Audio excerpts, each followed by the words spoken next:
Dun Shows World. Welcome to Show's World Gamers, Josh here, and it is once again that time. As this week draws to a close, I wanted to take a moment to look at a few of this week's biggest news stories, some gaming announcements from this last week, and of course, this week's biggest video game releases. But do me a quick favor, if this is your first time on the channel, go ahead and hit that subscribe button to join in on the fun. Alright gamers, let's kick off this week in review with a few news stories. Now, in some big news out of Xbox, especially if you're a fan of the Halo series, we found out that 343 Studios has officially been rebranded as Halo Studios. The new studio announced that multiple Halo projects are in development, but future projects will be using the Epic Games Unreal Engine 5 instead of the Slipspace engine used for Halo Infinite. Also, in Halo Infinite news, the newly branded studio announced a third-person mode will be coming to Halo Infinite this November. Now, the first version of the Super Nintendo World theme park to open in the US has been, a huge success in Universal Studios Hollywood. We visited it and we absolutely loved it, and I can't wait to go back.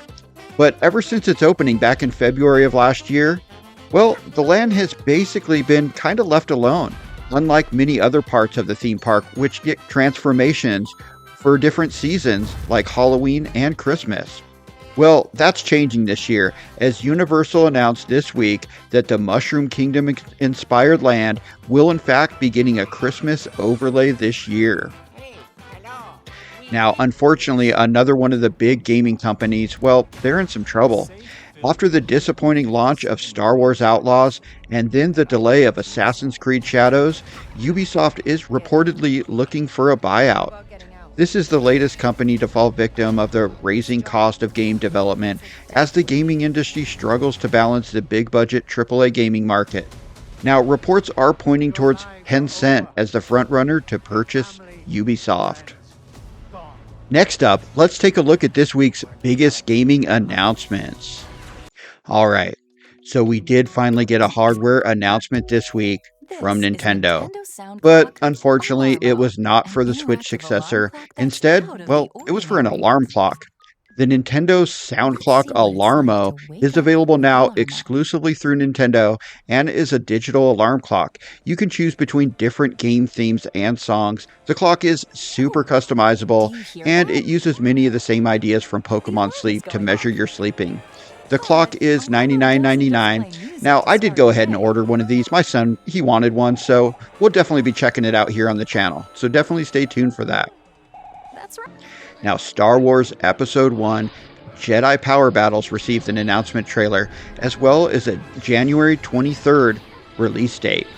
The game is coming to the Nintendo Switch, the PlayStation 4, PlayStation 5, PC, Xbox One, as well as on Xbox systems. The game is a fun arcade-style, kind of a beat-em-up action game with some light platforming where you take control of one of, I think it's 5 different Jedi. There may be some secret ones in there too, in single or multiplayer modes. And it is a remake of the hit PlayStation 1 and Dreamcast game that released all the way back in the year 2000. Alright gamers, let's finish up this week in review with this week's biggest video game releases. And we're going to start with the new games added to the Nintendo Switch Online service. We did get 2 new games added this week in the Game Boy Advance library of games. And if you're a fan of the high-octane, futuristic, fast-racing F-Zero games, you're going to be busy this week because both games are F-Zero games. F-Zero GP Legends and the previously Japan-only release F-Zero Climax. Now, both of these games are available right now, so you can jump in and play them as long as you have a Nintendo Switch Online account. Now, Dragonball Sparking Zero finally released this week on the PlayStation 5, PC, and Xbox Series systems. And this is the newest Dragon Ball Budokai game. The game has you battling in 3D fights with dynamic environments that react to your power. The game is loaded with all your favorite Dragon Ball characters and versions of those characters, with a whopping total of 181 playable characters, and this game is blowing up right now. It is super popular, and it's a fantastic game. Now, Metaphor Ref Fantasia released this week on the PlayStation 4, PlayStation 5, PC, and Xbox Series systems. This RPG comes to us from Atlas and Studio Zero and is the first original game from the company behind many of the Shin Megami Tensei and Persona games.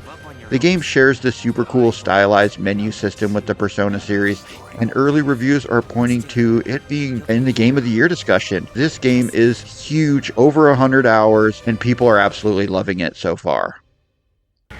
Now, Silent Hill 2 released this week on the PlayStation 5 as well as on PC, kicking off the Halloween season in style with the remake of one of the best survival horror games of all time.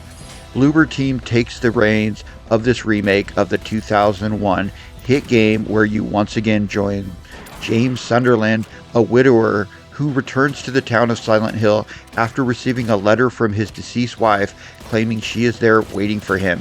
And this game is also getting really good reviews, and I played the original and loved it. I highly recommend giving this game a shot, and it's the perfect Halloween game. Now, Transformers Galactic Trials released this week on the Nintendo Switch, the PlayStation 4, the PlayStation 5, PC, Xbox One, and Xbox Series system. The game features Autobots and Decepticons competing in intense arcade-style battle racing and robot combat, as you must collect the Lost Prime relics to save Cybertron.